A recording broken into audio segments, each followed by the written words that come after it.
Like, share and subscribe for more great Cobra Kai content. Turn on notifications to never miss another Cobra Kai video again. Help get this video to 100 likes if you would like us to keep releasing more Cobra Kai videos like this one. Please share this video on Facebook, Twitter, Reddit, Instagram and other social media platforms, to help new and old fans find these Cobra Kai videos. Today's story was written by Finn Hudson Glee. Please remember to support the writers on social media. And now let's begin.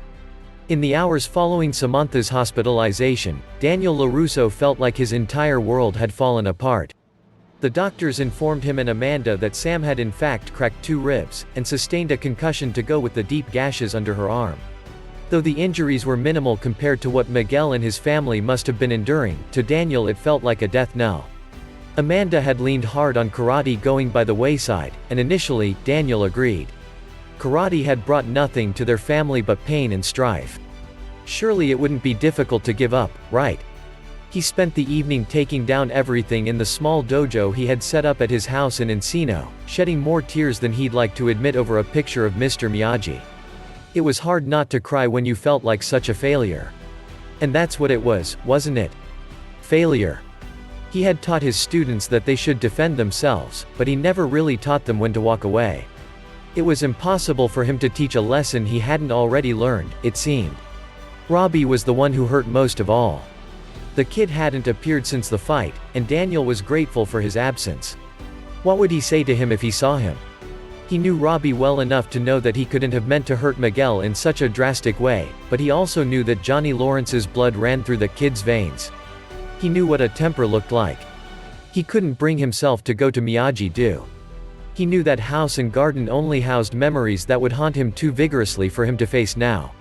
He could only hope putting it off would take the sting out of it later. He wondered what he would do now without karate. Even without teaching his students, even without going to Miyagi-Do, what would he do without it? Because if the last few months taught him anything, it was that karate is what kept him balanced. Sure, he was terrible at maintaining the balance, but he was never happier than he was when he was doing karate. But continuing karate would mean the end of his family, he was sure of it. He couldn't do that to them.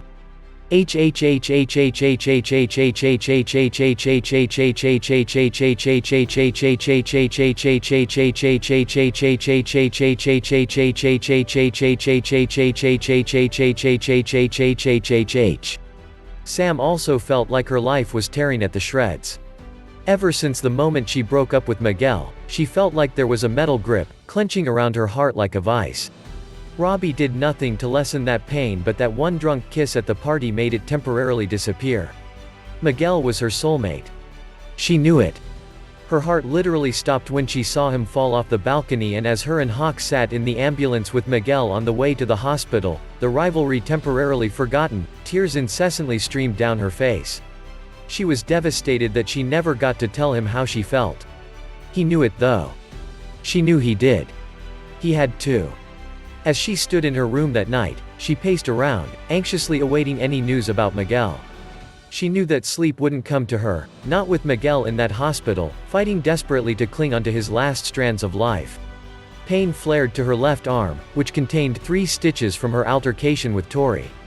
Tori. That bitch. How could Miguel ever date such a horrible person? Tori was the worst person Sam had ever met. She was absolutely horrible. I mean, using spiked knuckles in a high school brawl. She could have easily killed someone. That was taking no mercy to an insanely high level. Tori was also the reason Sam wasn't with Miguel. The reason why she went to Robbie instead. And if she hadn't gone to Robbie, she wouldn't have cheated on him in the first place, causing him to become enraged and kick Miguel off the balcony, and maybe Miguel would be alive. No. He was alive. She couldn't think otherwise. It was too painful. That's also why Sam refused to let her parents press charges, or even let the girl get expelled. At the end of the day, it was her fault for dumping Miguel and then kissing him while they were dating other people. The doctor had said that the next 24 hours were critical, and they were unsure if he would pull through or not. That was the worst part. The not knowing. It was eating her up inside. At any moment, her phone could ring and it would be the doctors, telling them that Miguel had officially passed. Eventually, at around 11 at night, Sam couldn't take it anymore. She couldn't just sit in her bed, scowling at her phone. She needed to go see him. She stood up and walked over to the closet, grabbing the first coat she saw. However, because her hands were trembling, the coat accidentally slipped out of her hands and fell to the floor. As she leaned down to pick it up, her hands brushed against something extremely soft. She pulled it out to reveal Señor Octopus, the stuffed octopus that Miguel had won for her in golf and things all those months ago. Tears welled up in her eyes as she looked at the toy. It wasn't just a toy. It represented the easier times in Sam's life. The good times. The times before the plagues called Robbie and Tori came into their lives. Sam grabbed her coat, the stuffed octopus, and silently exited her room. Sam quickly scribbled a note to her parents and left it on the kitchen table. Yesterday, she hadn't informed her parents of her location and it had not gone well. She wasn't about to make the same mistake twice. She then tiptoed downstairs. As she cut across the pitch-black living room, the lights suddenly clicked on. Going somewhere? Sam spun around to see her mom, Amanda, sitting on the ottoman, watching her with an unreadable expression. Sam's eyes widened. It was nearly midnight. Nobody was supposed to be up, least of all her parents. Mom. Sam stammered. I was just going to see Miguel? Amanda asked. Sam sighed and nodded. Amanda then did something extremely unexpected. She stood up and grabbed her keys. Well, let's go. Sam was rooting in the spot in shock. What? Amanda sighed. I know how much you care about Miguel, and I can't imagine how hard it is to sit there, not knowing. I don't want you going alone though, so.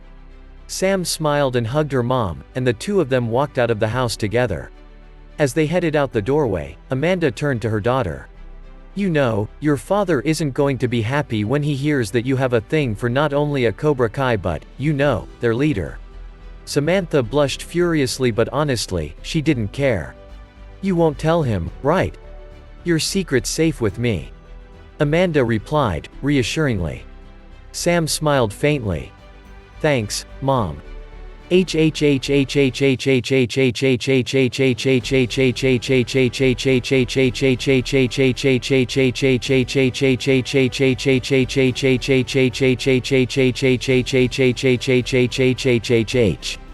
Johnny was drowning. There was no other way to put it.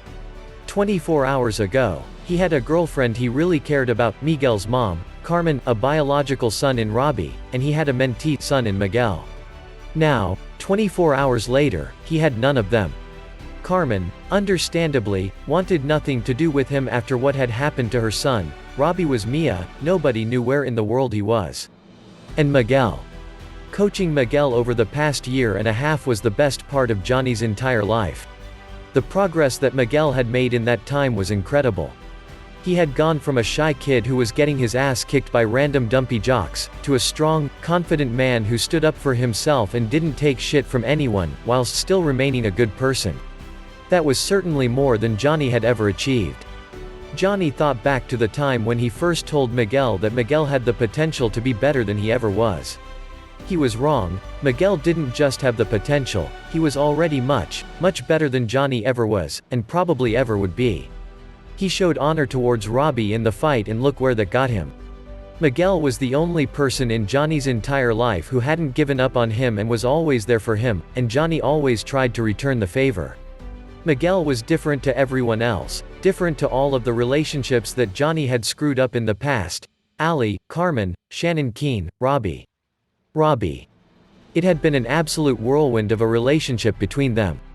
Johnny had made no contact or attempt at a relationship with him for the first 15 years of his life. But then he wanted to get involved, but Robbie obviously pushed him away. That morning though was a massive stride in their relationship. It was almost father-son normality. Then came the fight and Johnny honestly had no idea where he stood. Should he take the side of his own flesh and blood, who nobody had even seen since the fight? Or should he take the side of the boy who has been nothing but loyal to him ever since they began? Johnny sat in the wreckage of his apartment from the fight with LaRusso that morning, and he drank. He didn't just drink himself to oblivion, he drank further than that. He drank so much that he needed subtitles when he spoke. Not that he spoke to anyone.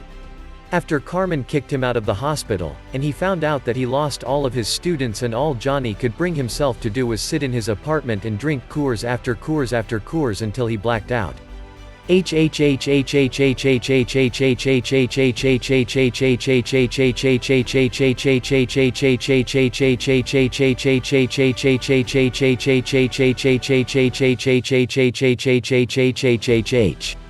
Hawk was angry. Fury coursed through his veins like fire as he hit the punching bag over and over and over again. It was all Johnny's fault. His pussy teachings had gotten the Cobra Kai's asses beaten by the Miyagi-Do's, and had put Miguel in the hospital. Somehow, Dimitri had beaten him. Dimitri. Because of Johnny's shitty teaching, that pussy had bested him. Johnny had let them down when they needed him, something that someone had already predicted. Kreese warned them that this would happen. Miguel showed mercy, and look where he ended up. So when Kreese came and offered the Cobras to learn under his instruction, they weren't about to say no. Tori was also furious. She had gotten beaten up by that rich, spoilt little daddy's girl Sam. First, that bitch had the audacity to kiss Miguel. Then, somehow, Sam had weaseled her way into a victory in their fight. She also blamed Johnny. It was all his fault. Teaching them mercy and honor. The world shows no mercy, so why should they? Her and Hawk were now desperate for Kreese's Cobra Kai, and as many expected, they were soon his star pupils, and together, they would take over the valley. And that's the end of the story. Did you enjoy it? Let us know what you think in the comments. Help get this video to 100 likes if you would like us to keep releasing more Cobra Kai videos like this one. Don't forget to subscribe, and turn on notifications to never miss another Cobra Kai video again.